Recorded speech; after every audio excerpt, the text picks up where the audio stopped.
Hello again. Story time. Story time. So we are up to chapter 3. Chapter 3. Helpful. So okay. Lucy went home and did her homework. Oh, Lucy, you're such a boring snorbag. No, I'm not, said Lucy. Yes, you are. These people didn't buy this book to read about you doing your homework. This book is all about how you saved the town. Is it? Lucy asked. Yes. Now put that homework down and go and get on with it. Lucy put her homework down and went and got on with it. First, she changed out her school uniform and got into her favourite denim dungarees. Well, if I'm not going to school, I might as well be comfortable, she said to herself, clipping up the buttons, suddenly feeling nice and comfy and ready to get stuff done. Funny how dungarees do that. That's better, she said, licking her hand and slicking her fringe over to one side. Just as she did this, crash! Lucy ran outside to see a car sticking out of her mum's neat hedge into the front garden. Steam and smoke were hissing out of the engine, and she could hear laughter and giggles coming from inside. What the chickens? Lucy cried as the driver's door swung open and she saw the person behind the wheel. Actually, it was two people, two young boys from her school. They were brothers and always getting into trouble. Buzz? Buddy? Lucy cried. What on earth are you doing?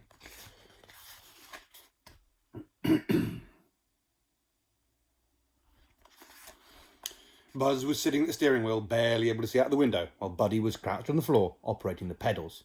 Just going for a spin, Buzz explained. But you're a little boy, you can't drive, Buddy called out from under the steering wheel. Why have we stopped? I think we're out of petrol, Buzz replied. You stopped because you crashed, you nitwits. You're lucky you didn't hurt anyone or yourselves, Lucy cried. Now get out of the car, I'm going to tell. She paused, and the boys looked up at her. Who? Asked Buzz, and the boys smiled with a cheeky smile people use when they know they can get away with something. Oh, said Lucy, suddenly realising there was absolutely nobody she could tell. Nobody did stop these boys doing whatever they wanted. She was on her own.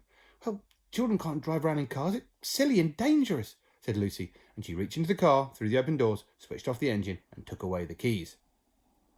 Oi, those are our dad's keys, Buzz said. You can't take those, it's stealing. Exactly, they're your dad's keys for your dad's car. What would he say if he saw you now? Lucy said. Yeah, but he can't see us, can he? Replied Buzz. But he will when he comes back, unless you think your dad's never coming back, do you? Lucy said. Buzz's face changed suddenly. Of course he's coming back, Buddy insisted. Good. When he does, you can tell him to come in. Good, and you can tell him. Good. And when he does, you can tell him to come in and pick his keys up from me. Until then, I'll look after them. And with that, Lucy popped the keys into the pocket of her dungarees. She was just about to head back inside when she heard someone calling her name from further up the street. Lucy, Lucy, I need your help. Lucy followed the faint cries to Ella's front door and walked inside. Ella had got herself wedged inside the washing machine while playing hide and seek. To be fair, she hadn't been found for 3 hours. By that point, no one else was playing the game, so technically she had won.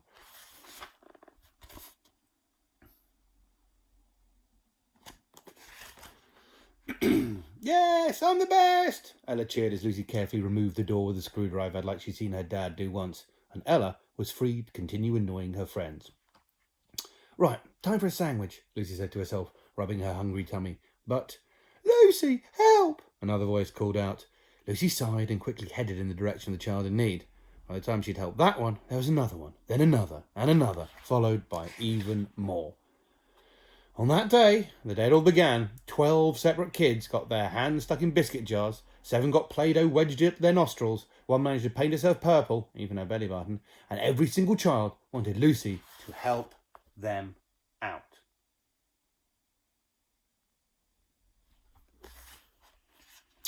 Lucy's afternoon continued like this until long after the sun had set. She ended up helping half the population of Whiffington. By the end of that day, you wouldn't believe the state of the town itself. What do you mean you would? Okay, check this out. The houses were so messy, they looked like they'd been decorated for Halloween. Loo paper hung from the branches of every tree, windows were flung wide open, and sofas had been shoved down to front gardens with the children jumping on them, with their shoes on. One house had the entire contents of its living room spread out on the roof, another had the entire roof in the living room. It was as though all of Whiffington had been turned completely topsy-turvy. The grown-ups hadn't even been gone for 24 hours yet, and already the town looked like a scene from a disaster movie. She walked home that evening. Lucy helped anyone who needed it, and picked up as much rubbish as she could, dumping in the back of her dad's truck.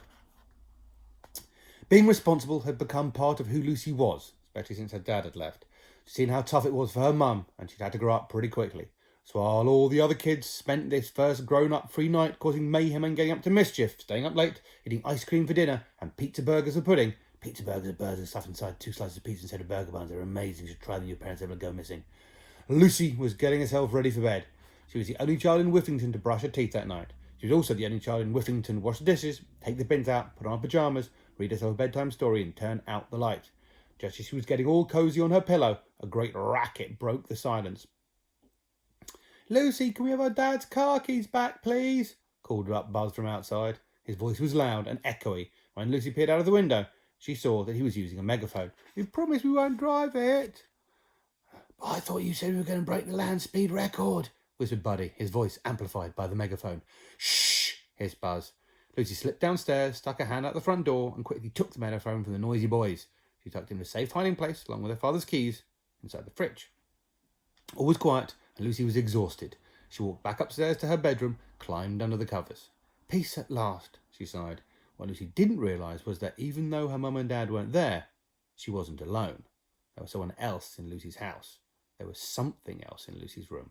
Something hiding under Lucy's bed, waiting for her to fall asleep, just like it did every night.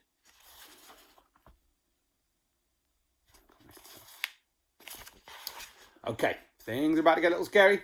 Don't say I didn't warn you. Are you ready? Take a deep breath. Here we go.